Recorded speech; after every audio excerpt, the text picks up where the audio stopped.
So the next topic is beekeeping, right? So beekeeping को एक और टर्म बोली जाती है which is apiculture. Apiculture. Apiculture क्यों बोला जा रहा है? क्योंकि जब भी हम बीज के साइंटिफिक नेम के बारे में बात करेंगे, so you can observe a lot of varieties of honey बीज, और जिसमें से हम सबसे इम्पोर्टेंटली जो इंडियन वैरायटी है उसके बारे में बात करते हैं. यहाँ पर उसका साइंटिफिक नेम हम लिख रहे हैं एपिस इंडिका.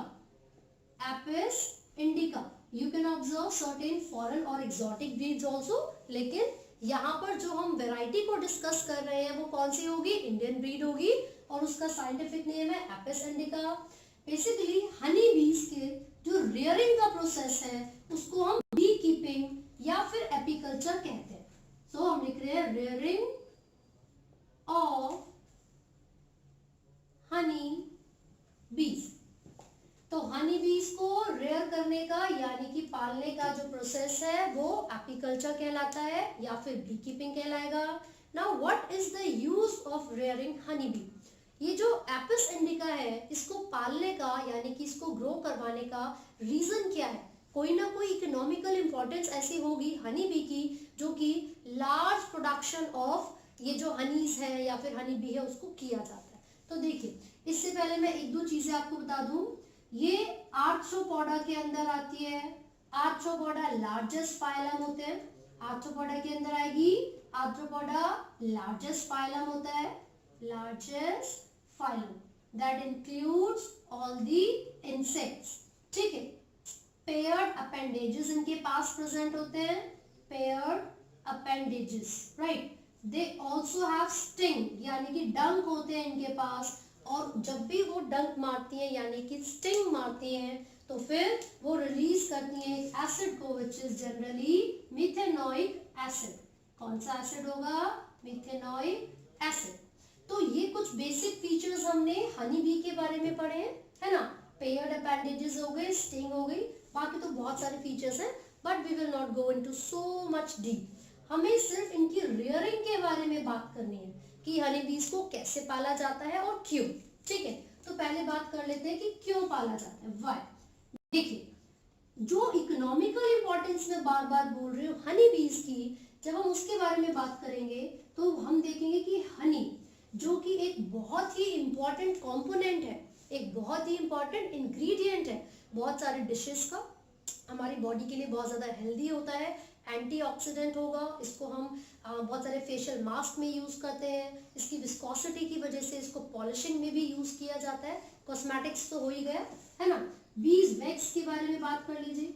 तो honey and bee wax, these two are the products that we can obtain by rearing of honey बीज.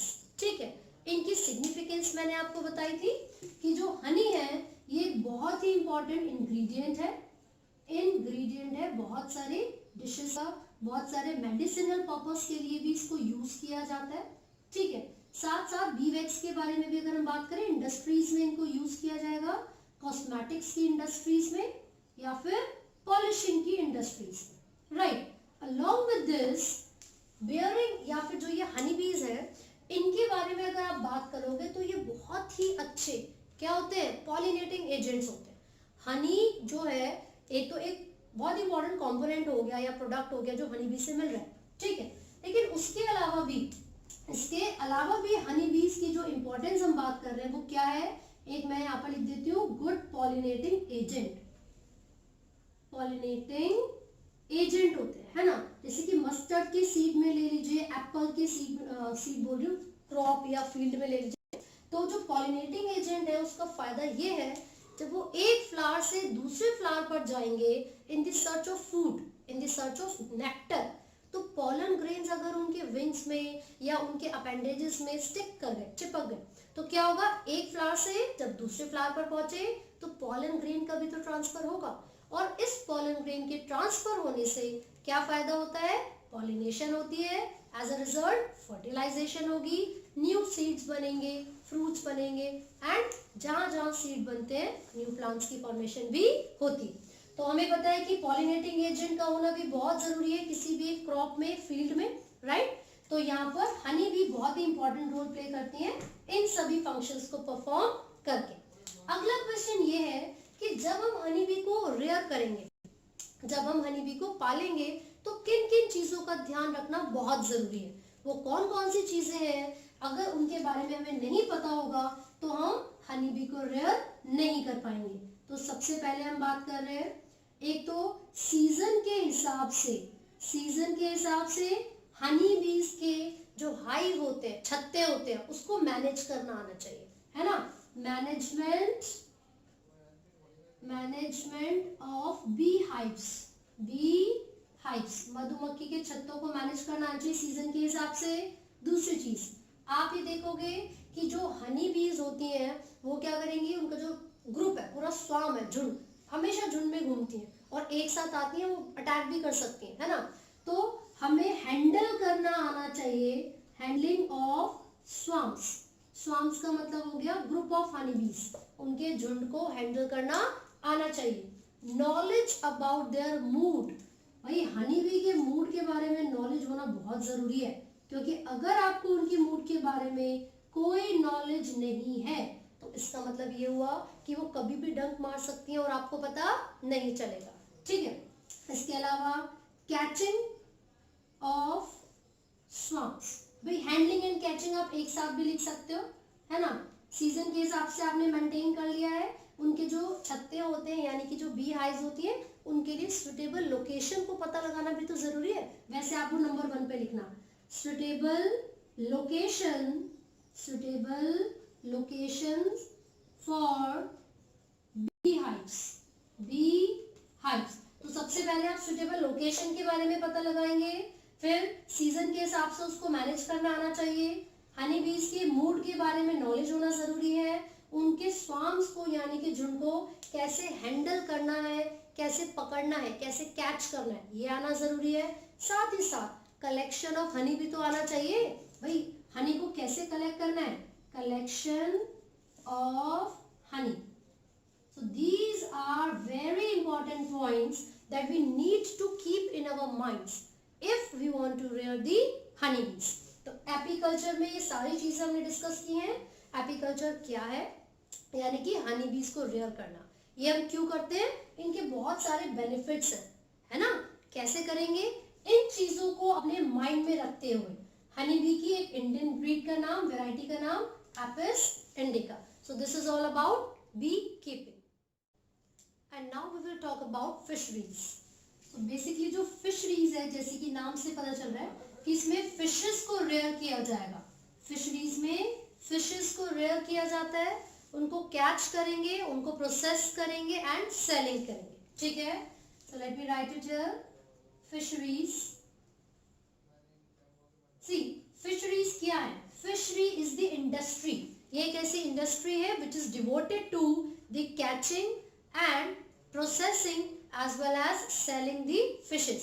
जनरली फिशरी का जो टर्म है फिश के लिए यूज किया जाता है, लेकिन बहुत सारे मोलस्का हैं जैसे कि शेल फिशेस या फिर क्रस्टेशियंस हो गए, प्रॉन्स हो गए, है ना, इन सब को भी हम यूज करते हैं, मतलब उन सबको भी इंक्लूड किया जाता है फिशरीज में। तो शेल फिश यानी कि मोलस्का, देन क्रस्टेशियन जो कि आर्थ्रोपोडा में आता है, which are the prawns etcetera, ठीक है। तो ये कुछ ऐसे ऑर्गेनिजम्स हैं जिनको पाला जाता है, रेयरिंग की जाएगी और जिनको कैच करके सेल किया जाता है आफ्टर प्रोसेसिंग। तो प्रोसेसिंग में क्या किया जाएगा, क्योंकि ये कुछ ऐसे एक्वाटिक एनिमल्स हैं, most of these organisms need water for their survival. मतलब ऐसा है कि पानी के बाहर आते ही बिल्कुल मर जाती है ना फिशेस आफ्टर सम टाइम। तो हमें अगर उनको फ्रेश रखना है, अगर हम चाहते हैं कि जो हमारी फिशेज है वो बिल्कुल ताज़ी रहे, बिल्कुल फ्रेश रहे, तो हम सॉल्ट में और फ्रीजर में उनको रखते हैं। ऐसा इसलिए होता है क्योंकि जो ऑस्मोलैरिटी होती है उसको मेंटेन करना जरूरी है। अगर हम ऐसा नहीं करेंगे तो जो माइक्रोबियल या फिर जनरल जो फंगल एक्टिविटीज होती हैं वो क्या कर सकती है, फिशेस को डैमेज कर सकती हैं और पूरी कंप्लीटली रेंसिडिटी कर सकती हैं, जिस वजह से वो फिशेस बिल्कुल भी एडिबल नहीं होंगी, हम उनको नहीं खा पाएंगे, ठीक है। तो प्रॉपर तरीके से प्रोसेसिंग की जाती है, उसी के बाद फिशेस को सेल किया जाएगा। राइट। अगर आप बात करेंगी तो हमारे पूरे वर्ल्ड में बहुत सारे ऐसे लोग हैं जिनको एम्प्लॉयमेंट भी मिलता है फिश इंडस्ट्री से, फार्मर्स हो गए या फिशरमैन हो गए, ठीक है, तो उनको बहुत ज्यादा ये इकोनॉमिकली इंपॉर्टेंट है। क्यों? क्योंकि अगर फिश कैचिंग नहीं होगा या फिशिंग वो नहीं करेंगे तो जो उनका लाइवलीहुड है वो डिस्टर्ब हो जाएगा। बहुत सारे ऐसे लोग हैं जो राइस और फिशेस ही खाते हैं, ठीक है। एक टर्म आप यहाँ पर पढ़ोगे विच इज एक्वाकल्चर, एक्वाकल्चर, और एक टर्म है विच इज पिसिकल्चर, पिसिकल्चर। तो एक्वा मींस वाटर, राइट। यहाँ पर एक्वाकल्चर जो टर्म है this is use for almost all the aquatic animals. ये किसके लिए यूज की जाती है? Almost all the aquatic animals. लेकिन जो पिसिकल्चर है this term is specifically use for the fishes, right. क्योंकि हम फिशरी के बारे में बात कर रहे हैं तो कुछ कॉमन एग्जांपल्स भी हमें यहाँ पर देखनी चाहिए। पहले हम बात करेंगे फ्रेश वाटर फिशेस के बारे में। तो यहाँ पर कौन कौन सी फ्रेश वाटर फिशेस होती है? रोहू, कतला, common carps. These are the examples of fresh water fishes. Pond वगैरह में भी जो है आसानी से मिल सकती हैं। And then comes the marine water fishes. तो इनके कौन कौन से एग्जाम्पल्स हम यहाँ पर देखेंगे? आप इसमें हिल्सा, सार्डिनस, मैक्रियल एंड पॉम्फ्रेट्स, ठीक है। तो ये कुछ ऐसी फिशेज है जिनके एग्जाम्पल्स हम यहाँ पर पढ़ रहे हैं, है ना। तो ये पता है क्या है? इनके अंदर आप देखोगे जो मैक्रियल है it has omega 3 fatty acids, omega 3 fatty acids. बहुत ही इंपॉर्टेंट फैटी एसिड्स होते हैं जो कि हमारी बॉडी में नॉर्मल ऑक्सीडेशन और प्रोसेस को करवाने के लिए बहुत जरूरी होते हैं। साथ ही साथ जब भी हम फिशेस की सिग्निफिकेंस के बारे में बात करेंगे तो ये तो हमने बोला कि लाइवलीहुड है, इकोनॉमिकल इंपॉर्टेंस दे रही है, क्यों? एम्प्लॉयमेंट प्रोवाइड कर रही है, ठीक है। उसके अलावा भी जब हम इनकी सिग्निफिकेंस के बारे में बात कर रहे हैं, प्रोटीन रिच होती है, हेयर और स्किन के लिए बहुत ज़्यादा हेल्दी होती है, क्योंकि सॉफ्ट, सिल्की और स्मूथ हेयर करने के लिए अगर हम फिश ऑयल का यूज़ करेंगे तो वो बहुत अच्छा होता है। स्किन को हेल्दी और हाइड्रेटेड रखने के लिए भी हम फिश के प्रोडक्ट्स का इस्तेमाल करेंगे। एक बार ऐसा हुआ, मतलब जनरली जब हम इतनी ज़्यादा टेक्नोलॉजीज को यूज़ करते हैं तो जो ये टेक्नोलॉजीज का इस्तेमाल था, इतनी ज़्यादा डेवलप्ड प्रोसेसेस का जो इस्तेमाल था, उसके रिजल्ट में प्रोडक्शन ऑफ फिशेस बहुत ज़्यादा इंक्रीज हो गई। और जब फिशेस की प्रोडक्शन बहुत ज़्यादा बढ़ गई थी तो उसको बोला गया था ब्लू रिवोल्यूशन। क्या बोला गया था?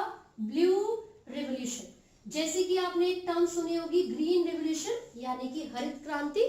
ऐसा कब यूज किया गया था? जब large amount of cereals, food products बहुत ज्यादा मात्रा में प्रोड्यूस किए गए थे, ठीक है। लेकिन बच्चे ब्लू समझ के पानी पानी पानी सोचते हैं, भाई ये पानी नहीं है, ठीक है। यहाँ पर ब्लू का मतलब फिशेस से है, यहाँ पर ब्लू का मतलब है लार्ज प्रोडक्शन ऑफ फिशेस। तो आपको फिशरीज तक बहुत अच्छे से पढ़ना है।